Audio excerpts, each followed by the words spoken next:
오늘은 하나님의 변수라는 제목으로 하나님 말씀 상고해 볼 텐데 그 모든 메시지를 듣고 담고 닮아가기를 소망합니다. 제2차 세계대전 때인 1940년에 영국에 일어난 일입니다.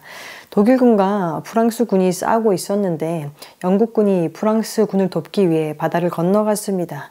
그렇게 연합군을 이루었지만 독일이 승리했습니다. 그래서 영국군은 본국으로 돌아오려고 했는데 독일군이 항구를 차지하고 있어서 갈 수가 없었습니다. 막막한 상황이었지요. 그러던 어느 날 신기한 일이 일어났습니다. 갑자기 독일군이 공격을 멈춘 것입니다. 그리고 영국군이 탈출하기로 계획된 5월 28일에 독일군 쪽 바다에는 강한 태풍이 불어와 독일군 비행기가 한 대도 뜰 수가 없었다라고 합니다. 그런데 영국군이 탈출하려고 했던 그 바다에는 어느 때보다 맑고 고요하여 저수지 같았다라고 합니다. 도대체 무슨 일이 있었을까요? 왜 갑자기 독일군은 공격을 멈추었으며 태풍은 왜 독일군 쪽에만 불었을까요? 그 미스테리가 오늘까지도 풀리지 않았다고 하는데요. 분명한 것은 그 사이에 한 가지 사건이 있었다라는 것입니다. 그 사건이 어떤 것인지 말씀을 묵상하면서 계속 알아가 보도록 하겠습니다.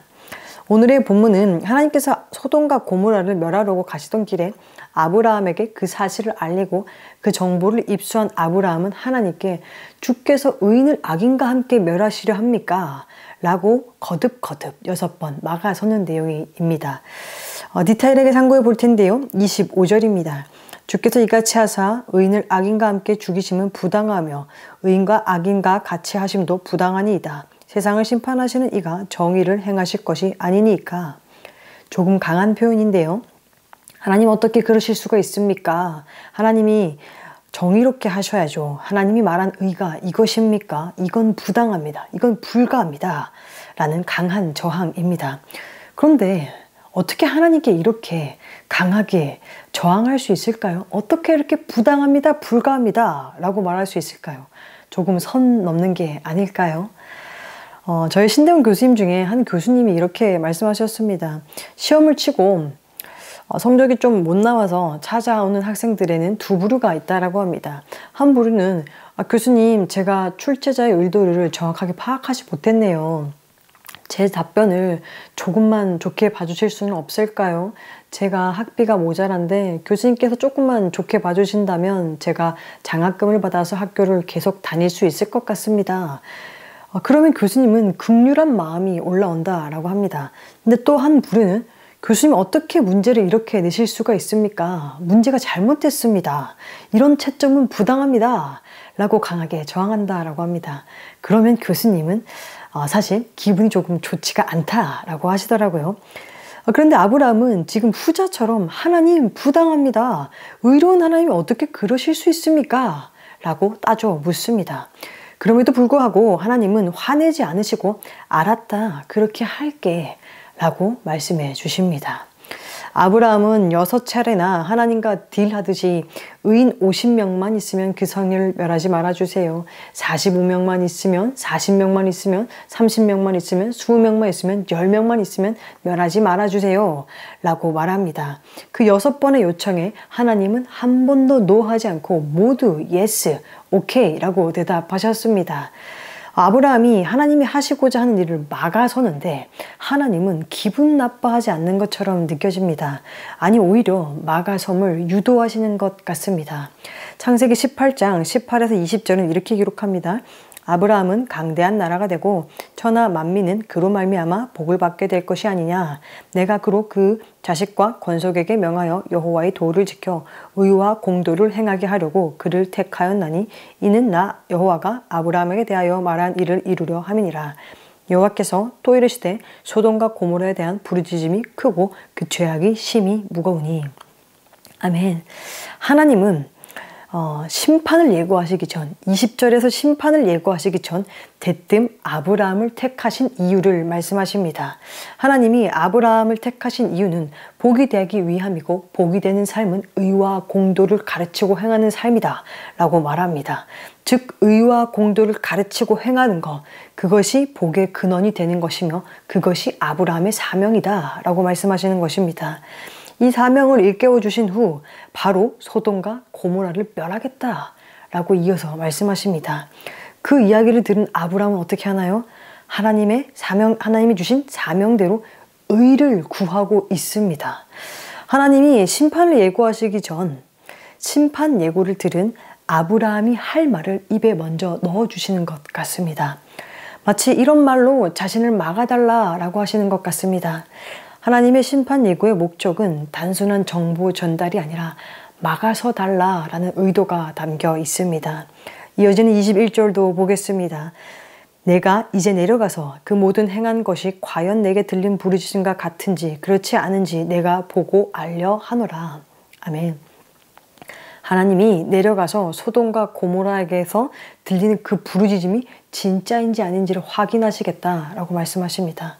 그런데 표현이 조금 웃기지 않습니까? 하나님이 굳이 그 부르짖음이 진짜인지 거짓인지 내려가서 확인하시겠다. 하나님이 굳이 안 내려가셔도 다 알 텐데 굳이 내려가서 확인하시겠다라고 말씀하십니다. 또 한 절 보겠습니다. 18장 16절 쉬운 성경인데요. 그 사람들은 거기를 떠나 소돔을 향했습니다. 아브라함은 그들을 배웅하기 위해 얼마쯤 그들과 같이 걸어갔습니다. 여기서 그 사람들이라고 하는 것은요. 아마도 하나님과 함께 그 소돔과 고모라를 심판하러 온 천사일 것이다 라고 학자들은 말하는데요. 그들이 소돔을 심판하려고 걸어갔고 아브라함은 얼마쯤 그들과 함께 걸어갔다라고 합니다. 그런데 왜 심판하러 굳이 걸어가는 것일까요? 굳이 걸어서 천천히 가지 않아도 지금 당장 심판하겠다라고 하면 당장 심판할 수도 있는 분이 굳이 걸어가고 굳이 내려가서 확인하고 굳이 가다 말고 아브라함에게 내가 너를 택한 이유는 이거야. 그런데 나는 심판할 거야. 이렇게 말씀하십니다. 굳이 이렇게 하십니다. 하나님 좀 이상하지 않습니까? 정말 심판하고 싶으신 게 맞을까요? 누군가에게 나 좀 막아줘 라고 하는 마음의 소리가 들리지 않습니까? 하나님의 노하기를 더게 하고 싶은 마음이 느껴지는 것 같습니다. 하나님은 심판을 최대한 늦추시며 최대한 딜레이 하시며 용서할 수 있게 빨리빨리 의인을 찾아봐 라고 하는 마음을 가지고 계십니다. 예레미야 5장 1절 이렇게 기록합니다. 너희는 예루살렘 거리로 빨리 다니며 그 넓은 거리에서 찾아보고 알라. 너희가 만일 정의를 행하며 진리를 구하는 자를 한 사람이라도 찾으면 내가 이 성읍을 용서하리라. 아멘. 빨리 찾아봐라. 정의를 구하고 진리를 구하는 사람을 한 사람이라도 빨리 찾아봐라. 한 사람이라도 찾으면 내가 이 성 다수를 용서하겠다 라고 말씀하십니다. 이것이 하나님의 마음입니다. 그렇게 하나님은 막아서는 것을 기분 나빠하지 않으시고 오히려 막아섬을 유도하는 것 같으며 심지어 자신을 막아설 자를 찾고 계십니다. 에스겔서 22장 30절은 이렇게 기록하는데요. 그 땅을 위하여 성을 쌓으며 성 무너진 데를 막아서서 나로 하여금 멸하지 못하게 할 사람을 내가 그 가운데서 찾다가 찾지 못하였으므로. 하나님은 하나님으로 하여금 멸하지 못하게 할 자를 간절히 찾고 있습니다. 나의 완벽한 비서라는 드라마에 남주가 회사에서 상사와 아주 중요한 프로젝트를 진행하고 있었는데 아이에게 문제가 생겨서 육아휴직을 내게 되었습니다. 그 프로젝트를 진행하지 못하게 되자 상사는 너 믿고 이 프로젝트를 시작했는데 지금 와서 네가 빠지면 어떡해? 라고 하며 계속 붙잡았습니다. 그런데 남주는 끝내 육아휴직을 했고 후에 아이의 문제가 해결되었을 때 복직했습니다. 그는 여전히 아주 유능한 직원이었지만 그 상사에게 해코지를 당하고 부당한 대우를 받았습니다. 심지어는 끝내 누명을 쓰고 해고되기까지 했습니다. 그 상사가 왜 그렇게까지 했을까요? 그는 여전히 유능함에도 불구하고 왜 그렇게까지 했을까요? 그것은 그 직원이 자신의 프로젝트를 막아섰다, 자신의 뜻을 막아섰다라고 느꼈기 때문입니다. 이 모습은 세상이 살아가는 방식입니다. 자신의 뜻에 방해가 되는 사람은 보통 다 이런 방법으로 어떤 방법으로든지 치워버립니다. 그런데 하나님은 어떻게 하십니까? 자신의 뜻을 막아설 자를 간절히 찾고 계십니다. 얼만큼 간절한지, 어느 만큼 간절한지 절실한지 말씀 한번 보겠습니다. 이사야서 59장 16절입니다. 사람이 없음을 보시며 중재자가 없음을 이상히 여기셨으므로 자기 팔로 스스로 구원을 베푸시며 자기의 공의를 스스로 의지하사. 아멘. 찾고 찾아도 중재자가 보이지 않아 스스로 중재자가 되십니다. 땅의 정의가 무너지고 공의가 파괴되는 가운데서도 하나님 앞에 선 중재자가 없어서 직접 스스로 두 팔을 십자가에 벌리심으로 공의와 정의를, 구원을 이루셨습니다. 아무 죄 없으신 예수님이 세상 죄를 다 짊어지고 심판받으심으로 완벽한 공의와 완벽한 사랑을 이루신 것입니다. 그 은혜로 의롭다 칭함받은 우리는 그 길을 따라갈 수 있어야 합니다. 의가 무너진 세상에서 우리가 하나님으로 하여금 멸하지 못하도록 막아서는 자가 되어야 합니다. 우리 예수님처럼 말이지요. 세상을 보면, 그 대상을 보면 악이 만연하여 심판받아야 마땅하다. 저 소돔과 고모라에게 자비란 없어야 된다. 그들 때문에 더 악이 퍼져간다. 싹을 잘라야 된다. 라고 생각될 수 있습니다. 그런데 우리는 세상을 보고 그 사람을 보고 기도하는 것이 아니라 그럼에도 불구하고 회개하고 돌아오기를 바라시는, 그렇게 심판을 지체하고 계신 하나님 마음 붙잡고 기도할 수 있어야 합니다. 오늘날 세계 곳곳의 그리스도인들의 이야기를 들어보면요, 어느 한 나라, 악하지 않은 나라가 없습니다. 너무나 악이 만연합니다. 우리나라도 마찬가지고요. 내 삶의 현장에서 만나는 우리 주변 사람들도 예외는 아닐 것입니다. 세상 사람들은 이렇게 말하죠. 신이 있으면 저 사람, 저런 사람 벌 안 주고 뭐 하나. 하지만 우리는 그들에게 하는 그 손가락질에 그 손을 돌려 두 손 모아 기도할 수 있기를 소망합니다. 정죄자로 서지 말고 중보자로 서시기를 축복합니다. 예수 그리스도가 나와 하나님 사이에 서서 하나님을 막아서는 자가 되어 주셨기에 우리가 지금 이렇게 의인처럼 살아갈 수 있다는 것을 기억할 때 우리는 그들을 위해 기꺼이 기도할 수 있습니다. 그 마음 본받아 우리 모두 내가 살아가는 시대 속에서, 내가 몸담고 있는 나라 속에서, 내가 속한 공동체 속에서 하나님을 막아서는 자가 되므로 하나님 마음에 합한 자가 되기를 주님의 이름으로 소원합니다.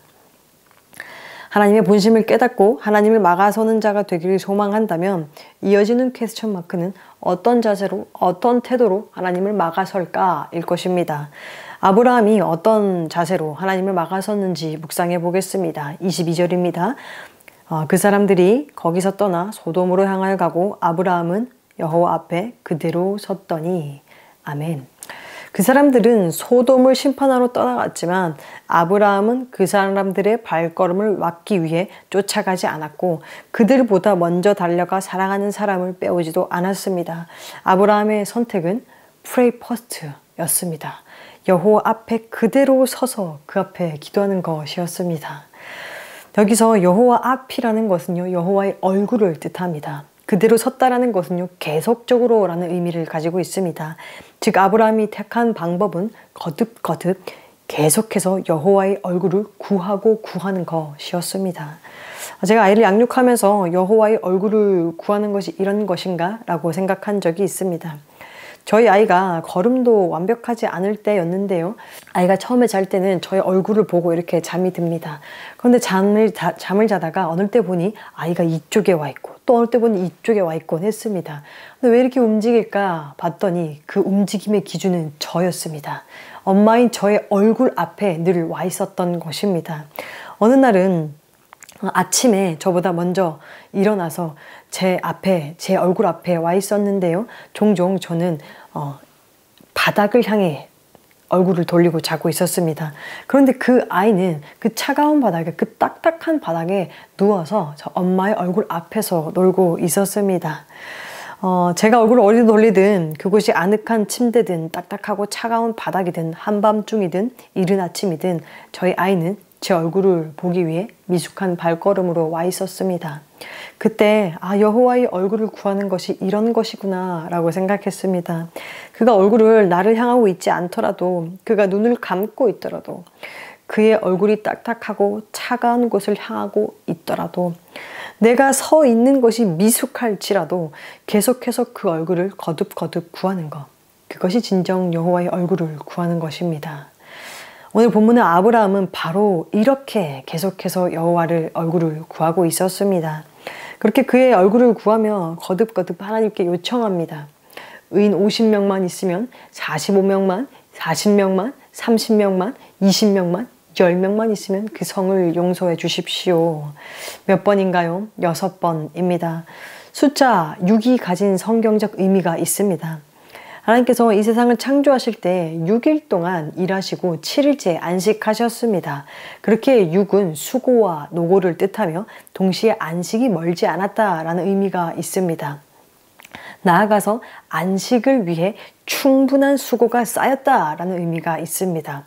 아브라함이 6번 거듭거듭 기도했다는 것은 소돔과 고모라의 구원을 위해 그는 최선을 다해 기도했다. 전심으로 헌신의 기도를 드렸다라는 의미입니다. 그는 간절히 할 수 있는 모든 수고로 모든 헌신으로 기도했습니다. 그가 또 얼마나 간절했는지 더 나타나는데요. 여러분 정말 간절하면 어떻게 되는지 아십니까? 낮아집니다. 처음에는 옳고 그름을 따져보기도 하고요. 또 화를 내보기도 하지요. 그런데 정말 죽을 만큼 간절하다면 무릎을 꿇을 만큼 낮아지게 됩니다. 간절했던 아브라함의 태도를 볼까요? 27절입니다. 아브라함이 대답하여 이르되 나는 티끌이나 재와 같사오니 감히 주께 아뢰나이다. 아멘. 극도로 낮아져서 겸손히 기도하고 있습니다. 그 모습에서 그의 간절함이 보여집니다. 여러분, 진정한 겸손은 하나님이 누구신지 아는 것, 그리고 그 앞에 서 있는 내가 누구인지 아는 것, 그것에서 비롯됩니다. 토마스 아켄퍼스는 이렇게 말했습니다. 하나님 앞에 기도하는 사람에게 가장 중요한 자세가 하나라면 겸손합니다. 하나님이 누구신지 그 앞에 서 있는 내가 누구인지를 아는 겸손에서 비롯된 기도야말로 바른 기도로 나아갈 수가 있습니다. 그렇게 아브라함은 바른 기도로 나아갔습니다. 그의 바른 기도는 자신이 할 수 있는 모든 헌신의 기도를 한 후 그 결과는 온전히 하나님께 맡기는 모습으로 나타났습니다. 창세기 18장 33절입니다. 여호와께서 아브라함과 말씀을 마치시고 가시니 아브라함도 자기 곳으로 돌아갔더라. 아멘. 그는 소돔과 고모라로 달려가지 않았습니다. 사랑하는 조카 롯을 구하기 위해 군대를 동원하지 않았습니다. 결과는 하나님께 맡기고 자신은 집으로 돌아갔습니다. 말씀 한 절 더 보겠습니다. 창세기 19장 27에서 28절입니다. 아브라함이 그 아침에 일찍이 일어나 여호와 앞에 서 있던 곳에 이르러 소돔과 고모라와 그 온 지역을 향하여 눈을 들어 연기가 옹기 가마의 연기같이 치솟음을 보았더라. 아멘. 일찍 일어나 여호와 앞에 서 있던 그 기도의 자리로 가서 소돔과 고모라를 향해 눈을 들어 주님이 행하실 일을 지켜보고 있습니다. 우리는 하나님 앞에서 할 수 있는 모든 열심을 낸 후 결과를 내 힘으로 만들어내려고 또 모든 열심을 내고 있을지도 모릅니다. 하나님 은혜가 필요해요. 하나님 도와주세요. 하나님 도와주시지 않으면 저는 아무것도 할 수 없어요. 라고 절실히 기도한 후 그 기도의 자리에서 일어서면서부터 내 힘으로 그 일을 해결하기 위해서 머리 굴리고 인맥 동원하기 바쁜 사람들도 많습니다.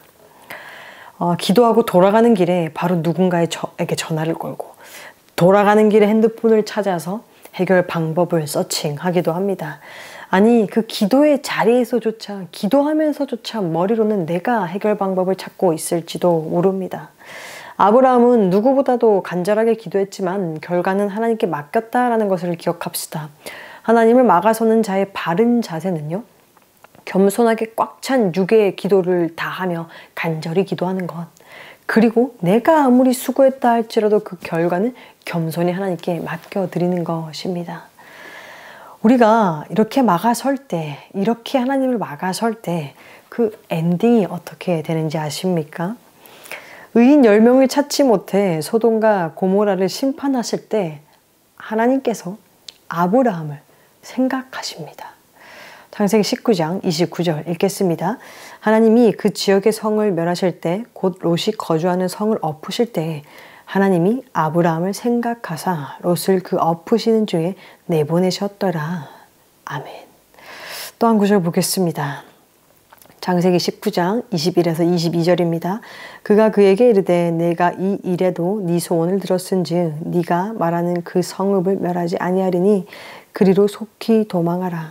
네가 거기 이르기까지는 내가 아무 일도 행할 수 없노라 하였더라. 그러므로 그 성읍 이름을 소알이라 불렀더라. 아멘. 소돔과 고모라가 불탈 때 롯에게 피하라고 합니다. 그런데 그 롯은 저는 저기 산으로 피하기가 힘듭니다. 여기 가까이 있는 이 작은 성읍으로 피하고 싶습니다. 라고 요청합니다. 그런데 하나님께서 심판하실 때 그 롯을, 그 성읍을 보존해 주셨다라는 것입니다. 이것이 상상이 되십니까? 최근 LA에 동시다발한 산불 중 하나인 팰리세이드 산불이 말리부를 덮치면서 주택 다수가 불탔습니다. 주택들이 모두 무너지고 골조만 남는 상황 가운데 여전히 꼿꼿하게 서 있는 하얀 상층 건물이 있었습니다. 그래서 모든 사람들이 놀랍고 주목하게 되었는데요. 그 모습을 보면서 하얀 3층 건물이 여기 있으면 좌우는 까맣게 타고 골조만 남은 주택들이었습니다. 그 모습을 보면서 소돔과 고모라가 불탈 때 롯과 롯이 거주했던 소알이 살아남았던 것이 이런 모습이겠구나 라고 상상하게 되었습니다. 다 불탔는데 롯과 소알은 여전히 살아있습니다. 너무 신기한 일이죠. 성경은 이것이 가능했던 것은 뭐라고 기록합니까? 하나님이 아브라함을 생각했기 때문이다 라고 기록합니다. 프레이 퍼스트로 나아간 아브라함을 하나님께서 먼저 생각해 주셨습니다. 아브라함의 중보기도는 아브라함이 갈 수 없는 곳에 갔습니다. 우리의 중보기도는 내가 갈 수 없는 곳에 가고 내가 할 수 없는 일을 합니다. 이렇게 아브라함의 중보기도가 역사의 각도를 바꾼 것입니다. 여러분, 우리의 중보기도는 역사의 물줄기를 바꿀 수가 있습니다. 우리의 중보기도는 우리나라에, 내가 속한 공동체에, 나의 가정의 역사를 바꿀 수 있습니다. 어떤 목사님께서 한 집에서 아이가 돌을 기념해서 예배를 부탁한다라는 부탁을 받았습니다. 보통 성도들의 가정에 이런 일이 많기 때문에 특별하지 않은 일이라고 생각할 수 있는데요. 알고 보니 그 집에서 그 예배가 이루어지는 것은 기적이었다라고 합니다. 그 아내가 결혼 당시에 예수님을 믿고 있었고 남편은 비신자였다라고 합니다. 어떤 미신 때문인지는 잘 모르겠지만 그 집 현관문 앞에는 개가 달려 있었습니다. 근데 다 썩어서 냄새가 고약하게 되었는데도 그대로 두었다라고 합니다.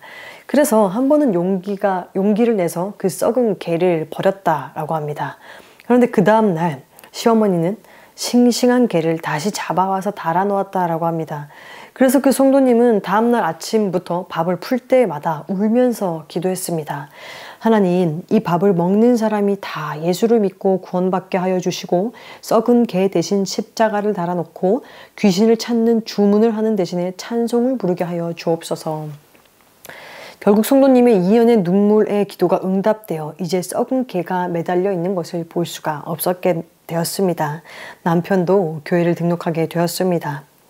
그래서 첫 아들의 돌이 되었을 때 그 구역 식구들, 그 소그룹원들과 함께 전부 초청해서 하나님께 감사 예배를 드리게 된 것이라고, 그 가정에 일어난 기적이라고 고백합니다. 그 성도님의 중보기도가 그 가정의 물줄기를 바꾼 것입니다. 우리의 중보기도는 누군가의 인생을 송두리째 변화시킬 수 있고요. 우리 가정의 물줄기를 바꿀 수가 있습니다. 나아가서는 세계의 역사도 바꿀 수가 있습니다. 서두에서 나누었던 제2차 세계대전 때 영국에게 일어난 일을 다시 나누려고 합니다. 영국 왕 조지 6세는 영국군이 돌아오기를 간절히 바라지만 독일군이 막아서고 있는 상황 속에서 한 가지 중요한 결정을 내립니다. 국가 기도의 날을 선포하는 것입니다. 우리 군인들이 무사히 돌아올 수 있도록 우리 모두 하나님께 기도합시다. 그렇게 온 국민들이 간절히 기도했습니다. 그 기도 후에 오늘날까지도 미스테리로 남아있는 일이 펼쳐진 것입니다. 이외에도 영국은 국가 기도의 날을 7번 선포하며 제2차 세계대전 중 위기와 어려움을 기도로 이겨냈습니다. 이 일은 영국 국민과 전 세계 많은 사람들의 마음에 기도의 능력을 알려주었다라고 합니다. 그들의 중보기도가 그들이 갈 수 없는 곳에 가서 그들이 할 수 없는 일을 해내므로 역사의 물줄기를 바꾼 것입니다. 그들은 역사의 변수가 되었습니다. 하나님의 역사에 변수가 되는 사람이 있다라고 합니다. 성경은 이렇게 기록합니다. 마가복음 13장 20절입니다. 만일 주께서 그 날들을 감하지 아니하셨더라면 모든 육체가 구원을 얻지 못할 것이거늘 자기가 택하신 자들을 위하여 그 날들을 감하셨느니라. 아멘. 하나님께서 역사를 경영해 가실 때 한 수, 두 수를 놓으면서 경영해 가실 때 변수가 있다라고 합니다. 그 사람들은 누구입니까?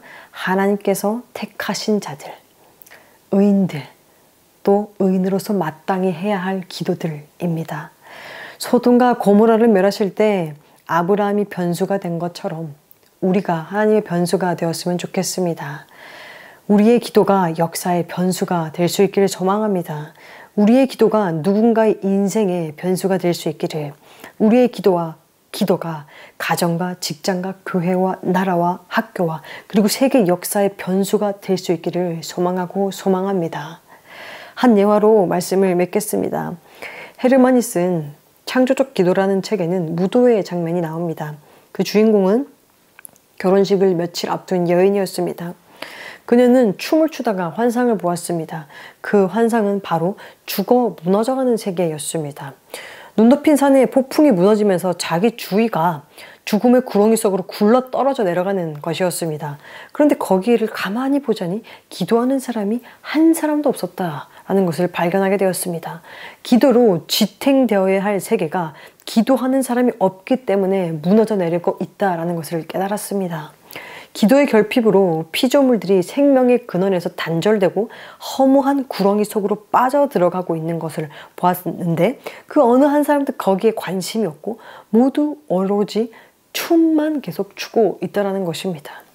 그녀는 마침 환상에서 깨어나고 그 자리에서 춤을 멈추고 그 자리를 떠났습니다.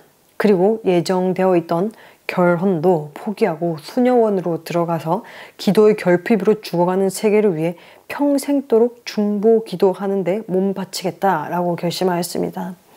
오늘날 이 세상에서 얼마나 많은 사람들이 기도를 외면하고 죽음의 춤만 추고 있습니까? 그리스도인들은 그 죽음의 춤을 추고 있는 자들을 위해 기도할 수 있어야 합니다. 세상이 무너질 때 우리가 기도로 지탱할 수 있어야 합니다. 소돔과 고모라가 불탈 때 아브라함의 기도로 인해 롯이 살아났고 소알이 지탱되었다라는 것을 기억합시다. 우리의 기도는 우리가 갈 수 없는 곳에 가서 내가 할 수 없는 일을 하게 해줄 것입니다. 작년 연말 그리고 올해 초 뉴스를 보면 정말 기도가 많이 필요하다라는 생각밖에 들지 않습니다. 하나님은 의인의 기도를, 우리의 기도를 기다리고 계십니다. 하나님은 하나님을 막아설 자를 찾고 계십니다. 여러분, 우리 모두 하나님이 주신 손으로 손가락은 가지런하는 것이 아니라 손 모아 기도할 수 있기를 소망합니다. 무너지고 있는 세상을 기도의 손으로 떠받칠 수 있기를, 그런 우리를 통해 역사의 물줄기가 변화될 수 있기를, 그래서 하나님 나라가 이 땅에 임할 수 있기를 주님의 이름으로 소망하고 축복합니다.